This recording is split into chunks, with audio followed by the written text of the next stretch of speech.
You don't have to choose. You don't have to be just an artist, or you don't have to be just a scientist. There are millions of jobs that currently probably don't exist that will allow you to do both. And so just don't choose. Just do both all the time. And to be honest, do both. Just know that at some point in your life, you will have one that takes over, and then the other one, like you have to, this period in your life where you have to focus on one and then the other, but eventually it will come up together.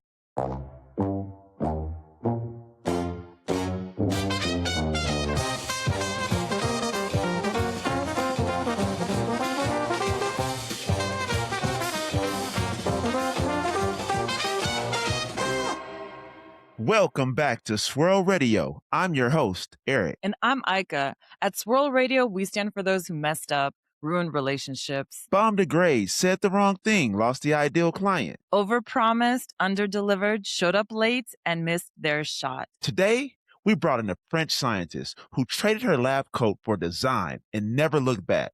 She'll tell you her path has been lonely in a very specific way. Almost nobody shares her obsession with helping people actually understand the world around them, but that's starting to change. Because she's finally found her people, the ones who get the vision and believe that when information is clear and honest, it can actually make the world better. We're excited to welcome a French information designer who worked at Pentagram and went on and found her own studio. Her work has given UNICEF, the World Bank, Pfizer, and the United Nations better ways to communicate the life-changing knowledge they have. Welcome, Gabrielle Mérite. Hi, Gabrielle. How you doing today?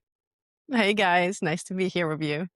Awesome. Great to have you here. So everyone that comes onto our podcast, I ask the same question because we all have to promote ourselves in different ways. And one of the biggest platforms we do that on is LinkedIn. So I'm going to ask this question to you. If LinkedIn disappeared tomorrow and we all had to reintroduce ourselves without the titles, without the resumes, I would love to know, what would you lead with? And what would you want to know about someone else? Ooh, that's a tough one. Without the titles, without the work, without anything. Okay, so I'm Gabby. I'm a French woman living between continents right now, between America and Europe.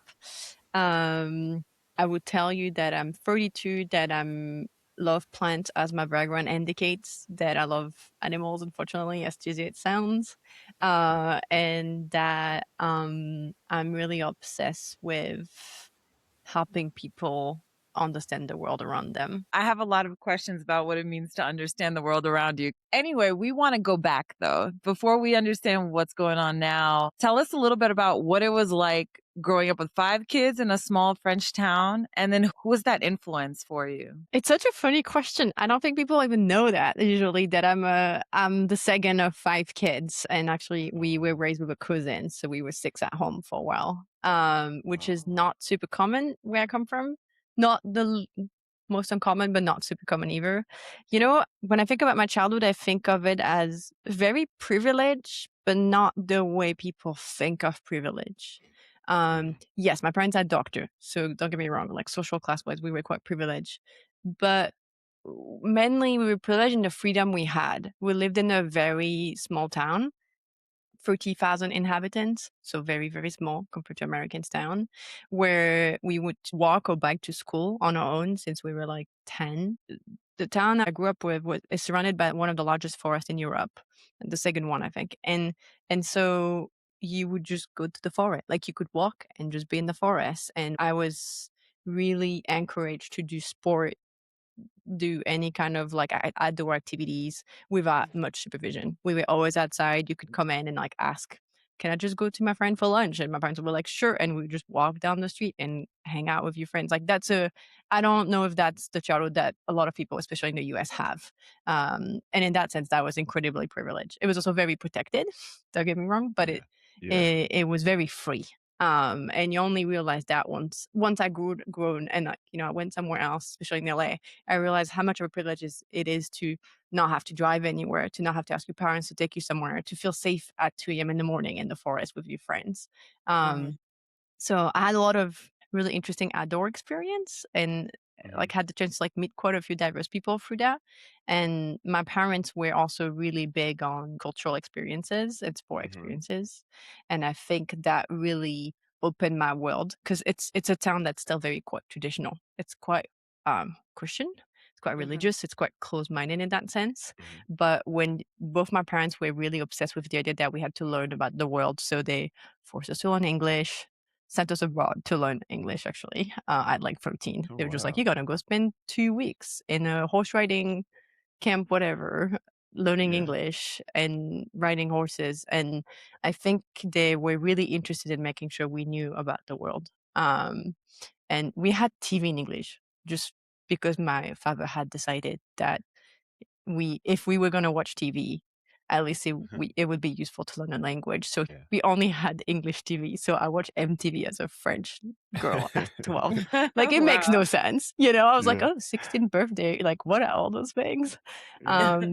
So we were really lucky in that sense. That's cool though. That's cool. I think in America, if we would make our kids watch French TV, that's a cool way to learn a new language, though. To me, I think that's cool.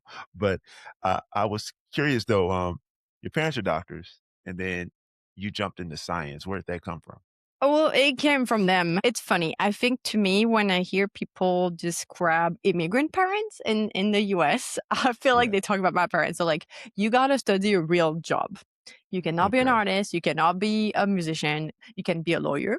You can be a journalist. You can be a doctor. You can maybe be in business. And that's pretty much all that's available. You're not really Oh supposed to wow. step out of those expected jobs. And I think they were both big in science, obviously. I was the second one too, so then it became a bit loser, and I'm Right. the only one who Right. actually went to science, but he was a bit hard. And, also something that stuck to me is he always said, you can always do art on the side and creative things on the side, but if you give up science that young, you will not be able to do science on the side of something else. Which I Wow. don't know if Okay. it's completely true, but I could see how if you're 30 and you're trying to learn the amount of info I learned during my master in immunology, uh, you just can't do it. It's not possible nowadays Right. it's really hard. Right. So yeah, they encourage that So, side. so the thing is, you being in science and having that artist, that creativity just on the inside of you as a backup plan, how did that feel?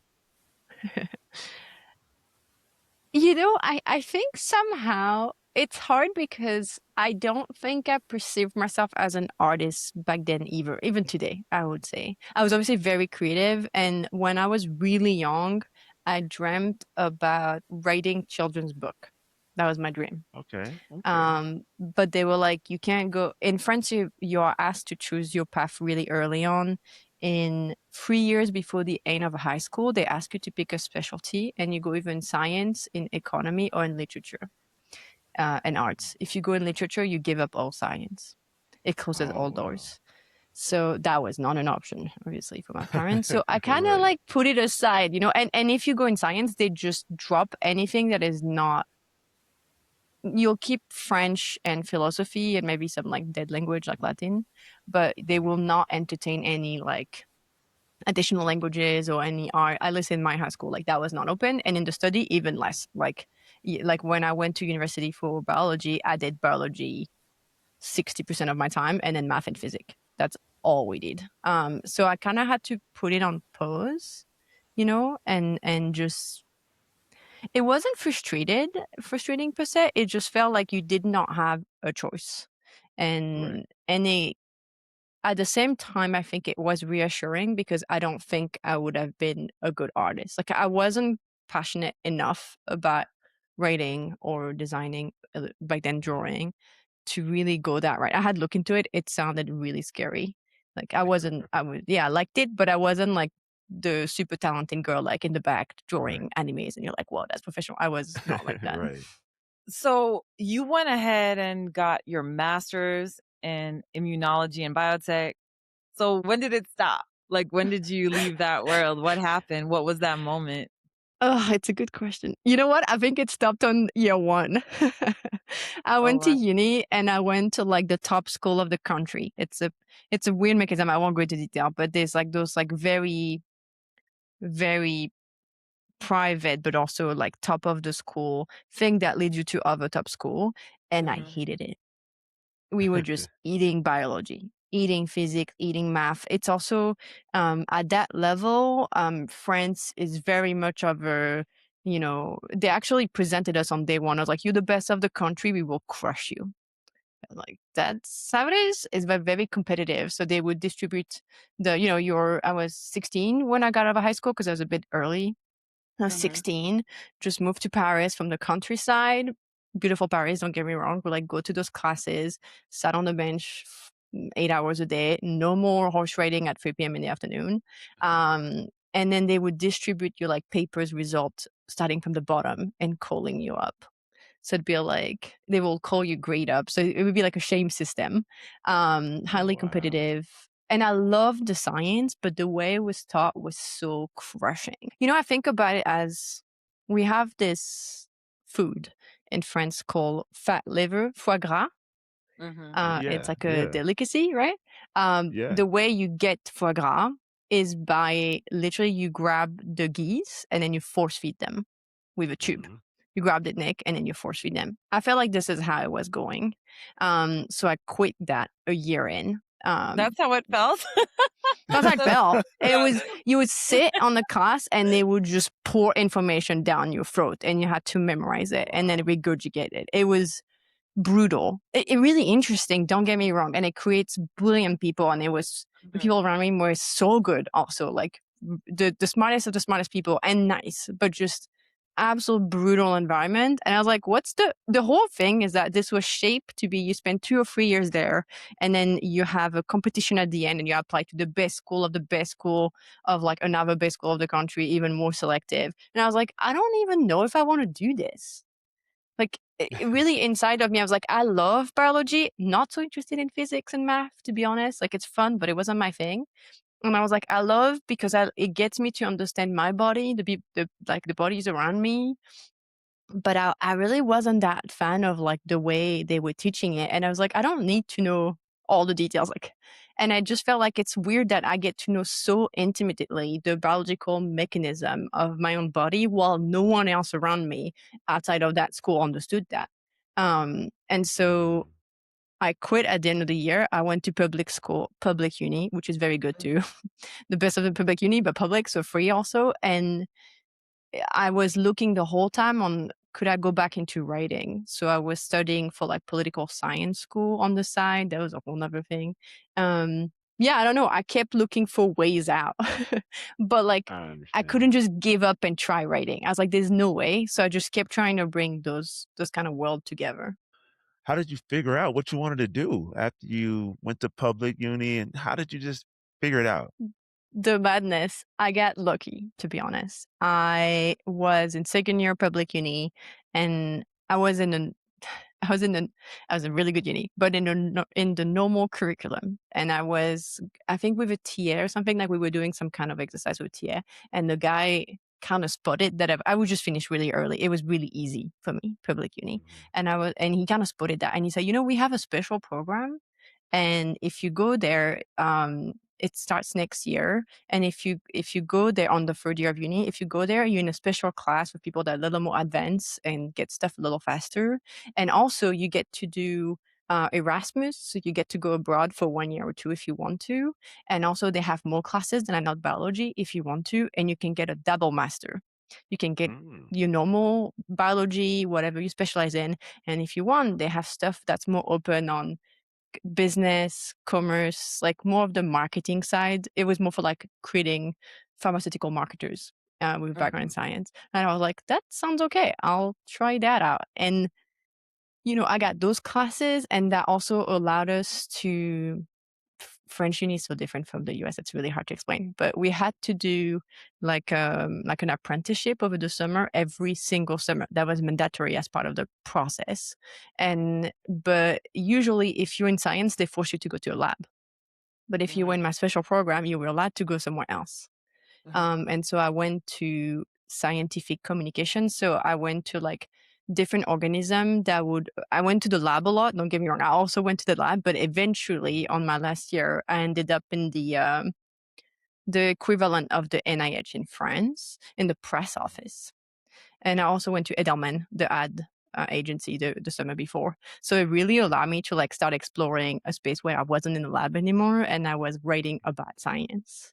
And that felt more of a calling. I was like, that is way more interesting to me. I get to read a ton of different science every day and help those researchers express what they found to the rest of the world. Can you lead us into infographics? Mhm. I know you mentioned that your first infographics were pretty hideous. Where did infographics come in? Yeah, so I was working. So at that spot at the NIH, that hired me after my internship, and then after that, I worked at the embassy in the office for science, and I did this not exactly the same job, but I was in scientific communication. So my the expectation of my job was that I would write about science in general, from research papers or from a point of view of like what's happening in the US. And I also work as an independent journalist on the side for science. So when you write about science, you write very long, complicated paragraph trying to Yeah. talk about like a molecule. They're like, there's this factor EFP3 in the chain of the liver, whatever, like, and if we fix that one, we change the world. It's kind of like the whole point. And Yeah. it's really hard to explain how that fits all together and why this tiny thing function and how does a receptor. And we were always getting stuck into like, how do we make that a little more exciting? And so back then I was trying to get to help the organization I work with hire designers, and we would always hit the wall because they would come in and they just couldn't read the science. So we had to like draw the sketch for them and then be like, okay, now can you make this pretty? Which must have been really frustrating for them. But I was like, literally, can you make it pretty? And at some Yeah. point, I was like, how about I just ask them what software they use so I can do it myself because it'd be faster. So I remember asking an intern, a design intern, hey, how would you map? I was trying to map out the propagation because of climate change, how Zika virus is propagating due to the mosquitoes that usually are only in the south and now are everywhere. And I was trying to show like how the whole map is affected now on the US map. And I was like, I remember being like, how do I have this like line and I'm trying to show the zone, but in the map of the US. And so she taught me how to mask in Illustrator. And I was like, ah, cool. And then I would go to her and be like, so now I have this image, but I want to change the color and I would prefer it's not a photo. So she showed me how to vectorize. So I started like Yeah. making those myself, those like illustration infographic-y thing for illustrating what I was talking about. And it would get published with the article because they were like, Oh, okay. they just be like, oh, finally somebody did something. So to like make it a little cooler. So they're just like, Right. cool, let's publish it with it. And I was like, that's cool. And then I discovered the world of like data viz, infographic. Like I kept looking for inspiration and that completely opened my eyes to like a brand new world. Wow. So before you found that lane where you're doing all these things, you're incorporating like art visuals into your writing, and you made a detour. You started designing for like cosmetics and restaurants. So what did that teach you? Oh my God. Yeah. I made a forced detour due to the US government who makes life of immigrant very complicated. Oh, wow. um, it was, yeah, so after working at the embassy, I wanted to stay and learn design more properly. So I went to design school. It gave me a student visa. I was on diplomatic visa. Then I had to go on a student visa. Anyway, complicated. And then you just got to get hired by someone, whoever you Yeah. can. And obviously there was no data viz infographic job. That was not a thing. If you're on a visa, apologies for anybody on the visa here. It's brutal. Nobody wants to hire you. So I just end up on this like cosmetic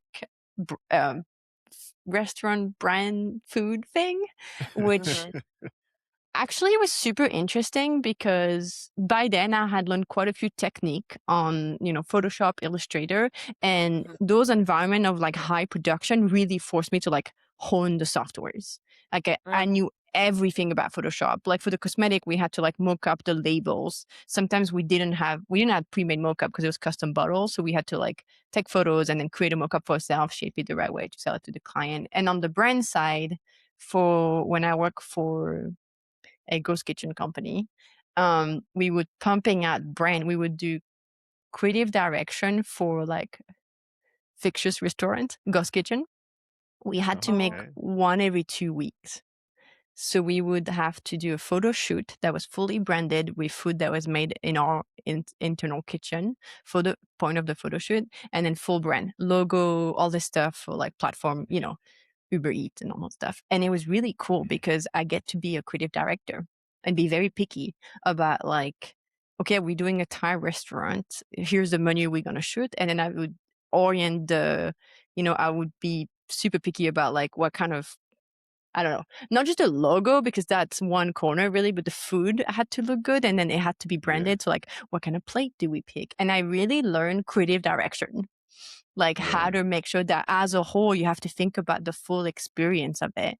And on top of that, they were big tech companies with a lot of money, and they hired honestly really, really good designer from big design studio, like Jessica Wash. There were several designers from there. Like there was really talented designers, and those guys were up there. Like they didn't fuck around. They were really, really good. And there was other things that were not great about it, but they really showed me what is possible even within a 2-week sprint. They were just so talented. And I was like, I think I can get to that level, but not in food. I was like, I don't want to do cosmetic or food. Like, please take that away from me. I want to go back. You went to art school in the state. You actually studied design. I went to UCLA Extension, which is a I don't want to talk shit about it, but it's a, extension programs that are reserved for immigrants who want a student visa for a little while. It's a 9-month program. It's incredibly expensive, but it's night school. So you only have classes from 7 to 9 p.m. So because usually it's for professional, it's like for postgraduates. So, or if you have a job, your company can pay for it. So you go to school at like 7 to 9 or 6 to 9 p.m. 3 times a week. And so I could have a full job on the side, which was really cool. And I had amazing professors there. And we did like design 101 and color 101.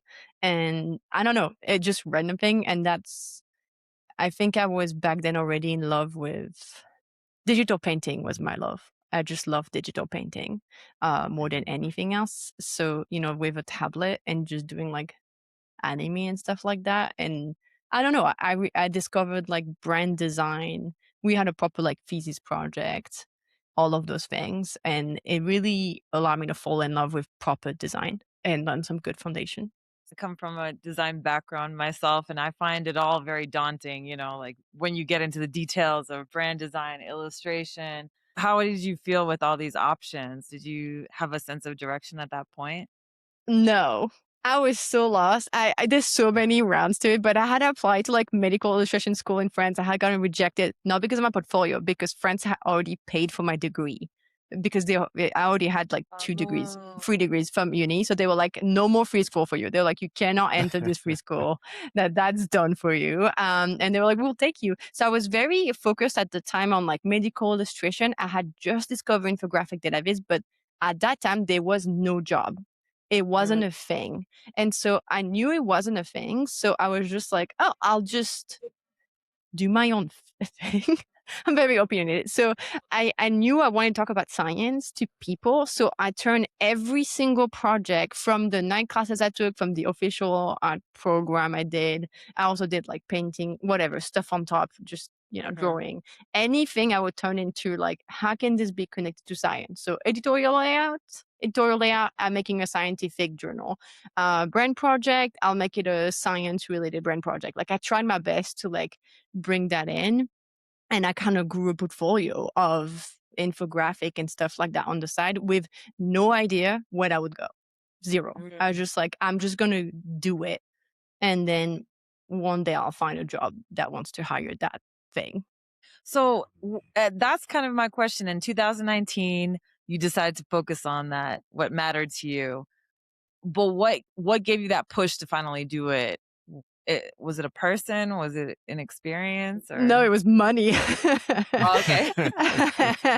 It was, you know what? At that time, so I was doing the cosmetic, whatever. I did a lot of like small job that just fed me. And I was on the side starting to kind of build some clientele. Like I was posting on Behance, honestly, and Instagram a lot about random database exploration, just random stuff. And every time I would see like little thing like presentation design, but you have to be familiar with science, or like reporting for healthcare. So I had started to get some clients there, like small things. And then one day the UN hit, like knocked on my door. The Department of Peace and Innovation. And I remember being completely freaked out and refuses to get on. My husband has a whole story about that, but I was like, I can't go on the call. I'm not good enough. And they had this big project with this big hub, a lot of data. I need somebody to take it on. And if I remember correctly, they were going to give me 15,000 for it, which is very low. But at the time I was like, I guess I'll do it. I think they had 15,000. And I think also by that time, I realized that 15,000 plus the freelance I was doing on top of my full-time job, I would make as much money as my full-time job. And I was like, and I had put aside like a whole year of salary, fixed expenses. And I remember calling my mother and be like, Mom, I think I'm quitting my job. And like, I'm just going to do freelance. And she was like, don't. And I was like, I'm doing it. Well, that's expected from parents. We want you to be safe. We have children too, so we want them to get the guaranteed money. But I want to jump into Pentagram, right? That's a huge deal in the design world, working for Pentagram. So what did you learn there, and how did that shape how you do things now? I think I learned both positive and negative things. So I'll start with positive. Over there in the team of Georgia, we had like an incredible strategist called Phil Cox. And Phil was just a beast when it comes to knowing how to frame something to the client, like knowing how to present to the client so that they would approve the work. And I was just like, that really taught me about how you handle client, how do you show the work, in what order. It's really about, when you think about client presentation and all of that, it's not about like advocating for your design as much as it is telling a story about the design that will resonate with your client and what they're looking for. And he was, today, he's wrote book in architecture, like he's obviously brilliant, but he was really a strategist at heart. Even it was a PM and then he was strategist, and he was really a strategist at heart, and he knew exactly how to do that. And that really blew my mind. I was like, wait, that's how you don't just show work, you just like do a full story. We would do massive presentation with like free concept. And sure, there's the quantity aspect, but also it was really thoughtful. And we were really crucial about detail. And I think that really opened my eye. I was like, whoa. And then also, to be honest with you, we were a very small team. And I was like, we're getting all those big client, big name, big scope, big money.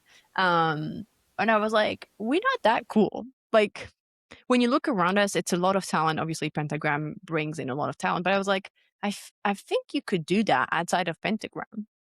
Right. Like yes, Pentagram is special because of the name people bring in, but there's talents everywhere. And I wasn't that impressed. I was like, this is the broad. I mean, I wasn't that impressed. I was like, yeah, this is cool. I get to work on big stuff, but I had work on big stuff just for a tenth of the money. And to be honest, sometimes the level, I was like, sometimes we do stuff, we're too busy. So it was always really good. But I was like, I think sometimes I can do this on my own. I just didn't know how to like frame it to client and positioning it to clients. People will come for this kind of thing. So that taught me a lot about like, it's all about positioning and branding. Like Pentagram has such a strong brand, and it has two impact. Obviously, client come for it, but also talent come for it. Like the reason why they could, negative side, underpay so many talented people is, and not give them credit and all of the thing that comes with a big studio, which I won't go into. But that really taught me like they stay because they want something out of the brand. They want the brand name on their portfolios and the project. And I was like, I would love to build something like this where people want to come because of the quality of the work, and talent wants to join. Also for the experience though, to be fair. Right. It's interesting because you mentioned earlier that you were posting on Instagram and Behance. So you already kind of knew that you had to put your work out there. And your secret sauce is really the charts, but you don't care about pretty charts, right? It's about the information. We grew up with trash charts that we did not know how to read. So can you talk a little bit about why it matters to you so much? I don't even know what it means to create a good charts because I just think of all the bad ones I've seen, to be honest with you. That's fair. There's a lot of bad one out there. I think there's a misconception around chart. It's kind of like the topic of math. You say the word math and people freak out. Like, Yep. especially like there's a whole gender thing around math, how women don't feel, and it's just a social thing. It's the same with chart. The thing with chart is it sounds like just this abstract, like this one element that people produce, right? So it's a specialist craft. Only a small amount of people can do a good chart. But when you think about it, the chart is an output, but it's not the end goal. Making the chart isn't the goal. The goal of a chart, even the presence of it, is to do sense making. So to make sense of the world for someone else or for yourself, if you're doing a chart for yourself. And I think that's where things got forgotten a bit, because chart get thrown in because there's two things that happen.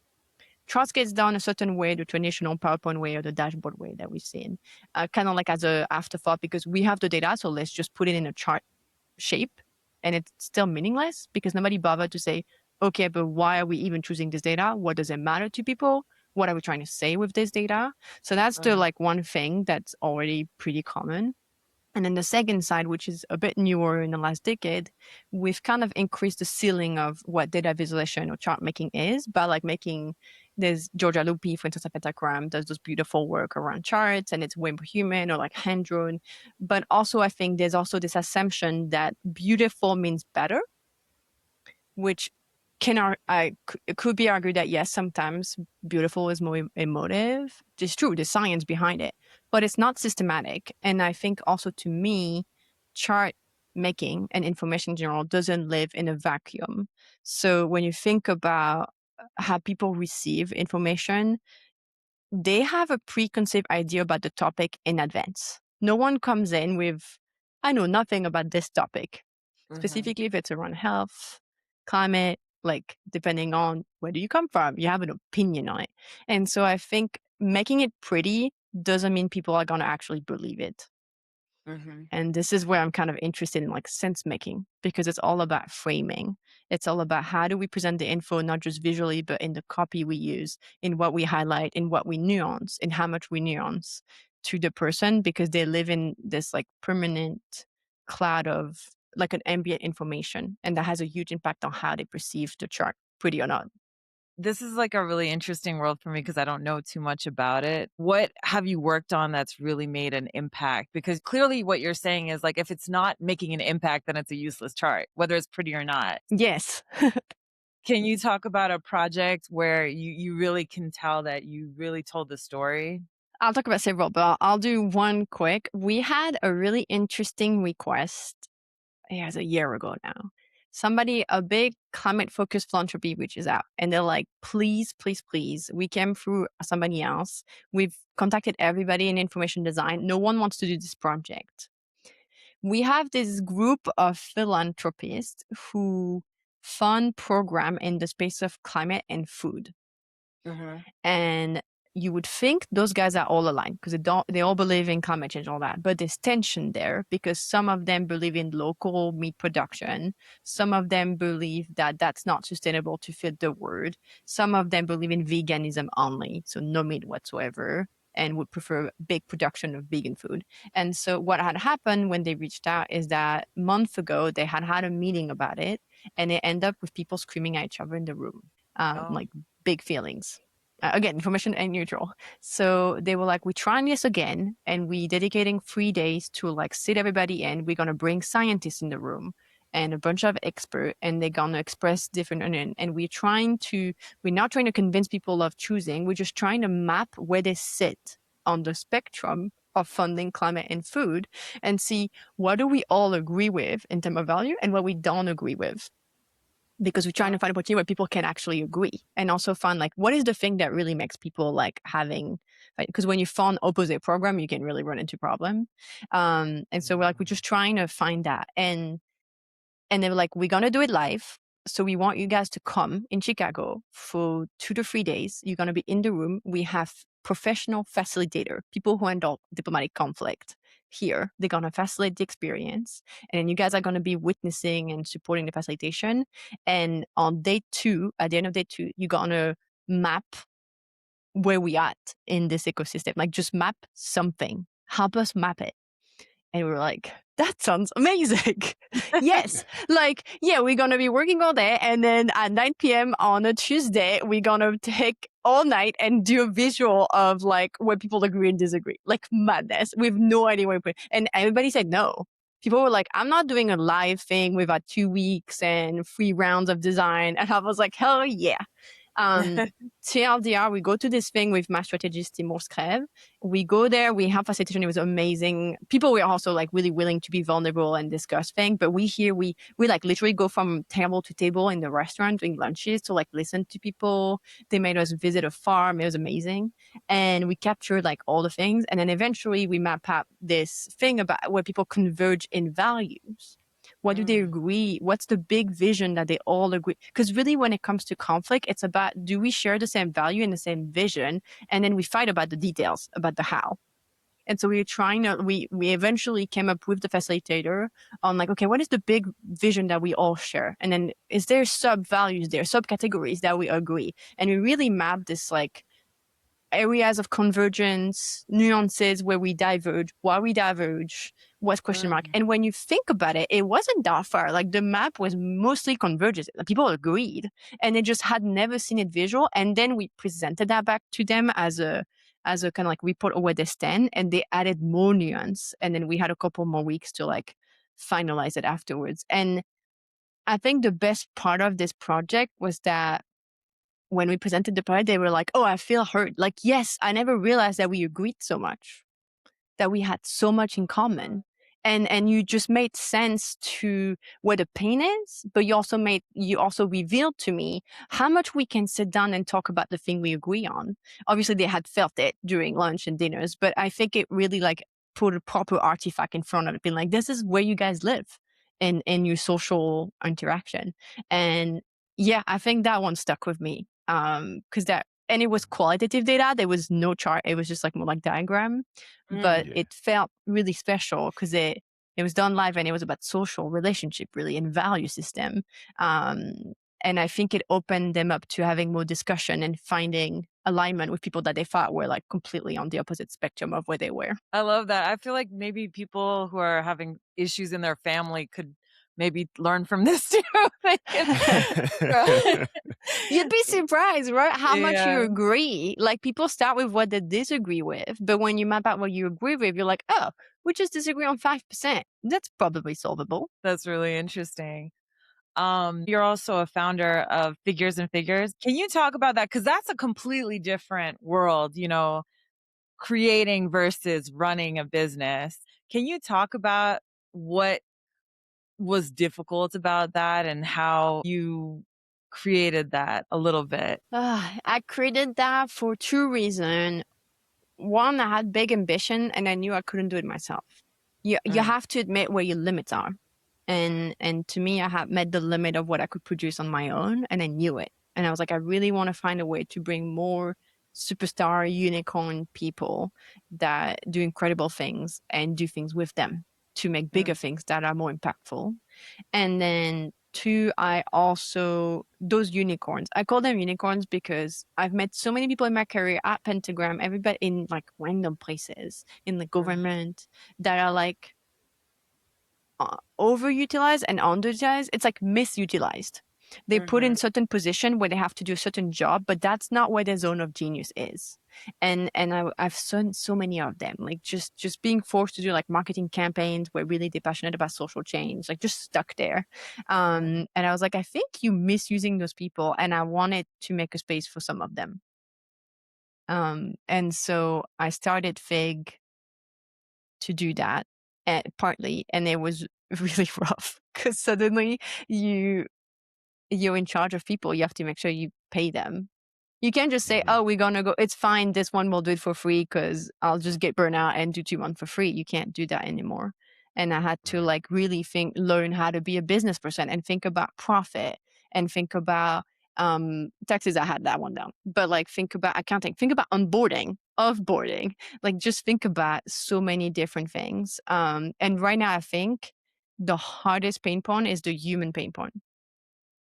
Because we're growing, and it's when you go from like 3 people to 8, 9, there's such a change in also the culture of the studio, of like who gets access to what, and and who is in which lane. Before that, you kind of freestyle. People just, okay, I'll take that one, and suddenly you're like, no, it needs to be like so that it doesn't get messy. We have to be very clear, and the people that were there are very used to being very free and like very loose, and you're like, no, now you gotta be like, is this my lane, is it not my lane? Like expectation change.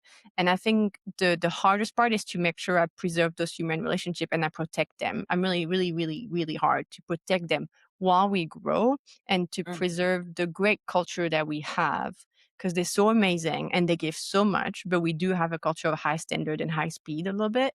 And I'm like, if we keep going that way with that looseness, I think everybody's going to get burnt out.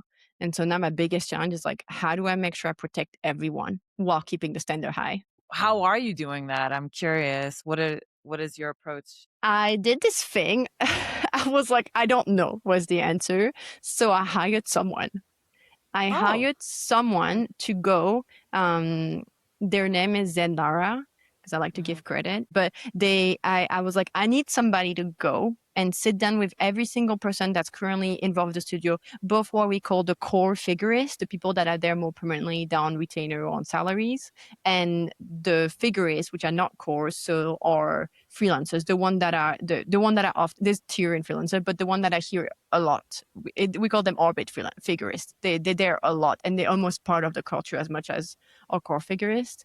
And so I asked them to interview everyone one by one, and then they made a beautiful plan on like having workshop around what values do we have, what could we do better. It was amazing. And then they wrote a really long report about like what is working, what is not working, what you guys are striving for, where does the culture land, what's sleeping, like what's not totally working for people, and then some recommendation on how to fix it. And it helped a lot, because I was like, for instance, CEO, bad habit. I work at all hours of the day because that's how I work. And I've been very clear that I don't expect that to people, but it means that I Slack people at any time of the day, because we are across 16 time zones and nobody cares. Everybody works whenever they want. It's fully remote. I don't watch hours, but it creates an environment of pressure where there's always messaging going on at all time. Even if I tell people do not answer me after 8 p.m., it's on their phone and they still look at it. And I was like, oh, my behavior, despite saying and being very clear that I don't expect them to answer,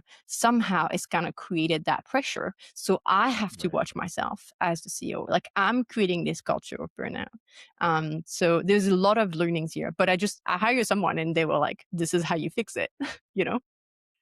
Oh, that's really Oh, interesting. So what do you do that differently is. now with the Slack messages? I scheduled them because I still Oh, work at Yeah. all hours of the Yeah. day. So I Yeah. scheduled them. I scheduled them Yeah. within, everybody's across time zone from PST on the west side of the US to like Europe, like Belgrade, and, it's a whole range. But we all agree that we want people to be available for meeting. That doesn't mean they have to work, but they have to be available for meeting on Eastern time zone. So for me in France, for instance, it's 2 p.m. to I think it's 10 p.m. around that, like 3 p.m. Eastern.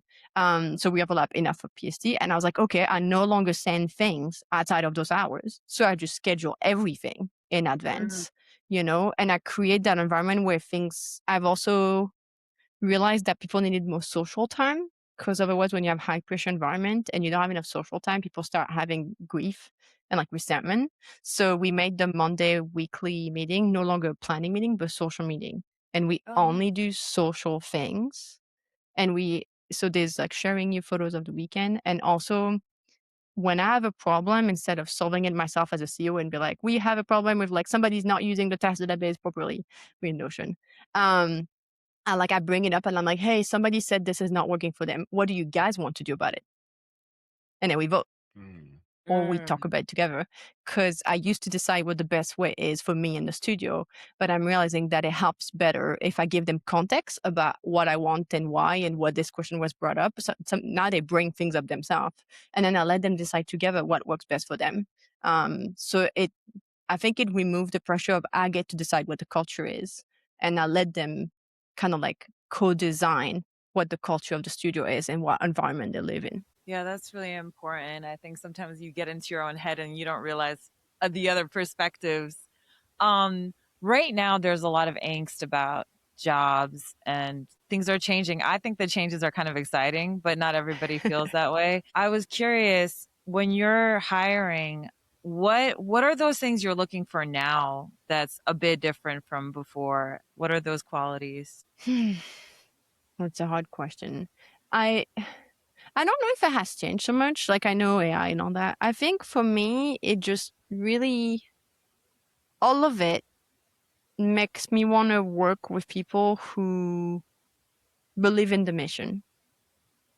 I don't obviously I need a certain standard of like how people work, but I'm just interested in who people are and what they believe in and how do we make it happen. So we only work with people who like just really believe in the same mission that we do. It's like we want to inform people or we want to be part of a mission where we inform people, and that can look very different ways. And so for us, it's very important, even the AI topic, like I'm not anti, but I'm not pro. I have a lot of nuances there. And it's like, we don't need to solve all those questions and be like, this is how we work and it's non-negotiable. And just people who are willing to try things out because the world's changing so fast from AI to no AI, from even like right now, what's happening in the US. And just to me, it's like they want to work for the same world that we imagine. They have that big vision in common with us. And they just want to move towards that and are open to nuance how we do it and to try things out and fail.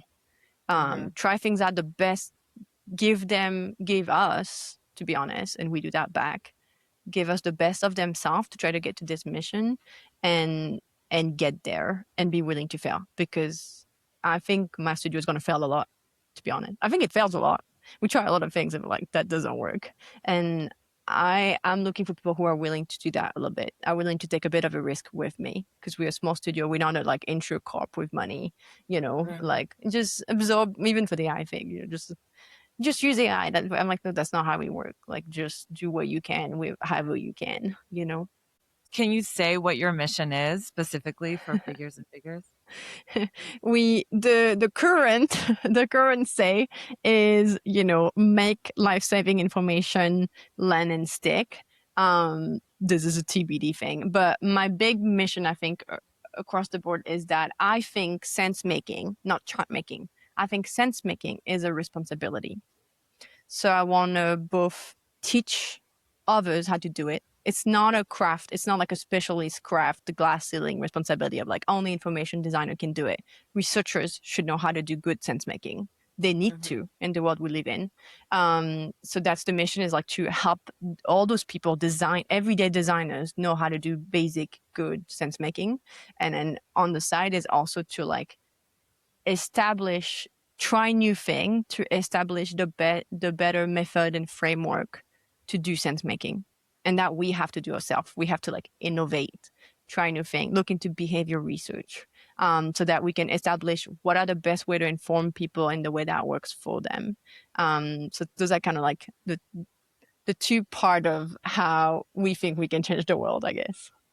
I love that. So, what is that core bridge that could happen? Like, what's your vision for the future? I Man, it's tough. I hope that I think there's too many intermediaries right now. I think the best way of communicating is through people, not institutions. And so I hope that we see more and more researchers, scientists, doctors that feel empowered to communicate more and be nuanced. Because I think right now it's very much still we operate in the realm of science. We operate the very old way where institutions decide what gets shared to patients or to people, and then the doctors are asked to communicate that down. But they're not really explained. Like long COVID is a very good example of that. Of like, you all got to get vaccinated. Why? Herd immunity. What is it? Nobody knows. I mean, we know immunologists, but people just don't really understand what that means. What is a virus? What is a vaccine? And to be honest, like not everybody know how to explain that. Especially, doctors know a lot, but not all doctors are trained the same way. Not in biology versus medicine there's kind of a gap here. And so to me, from climate scientists to doctors, I hope they get to learn how to express what they know so much that like we don't need institution to do that for them anymore.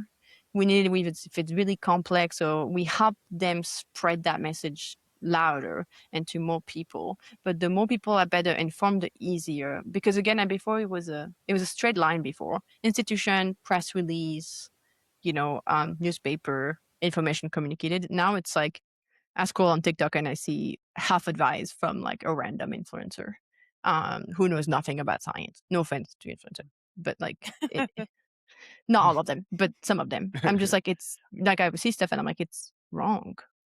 It's wrong. Like they're saying wrong things. They're misinforming people, not voluntarily. They just misunderstood what they read about the science, and that really scares me. So I hope we train people how to do that, so that everybody can like, my doctors could be able to explain better to their patient what's going on.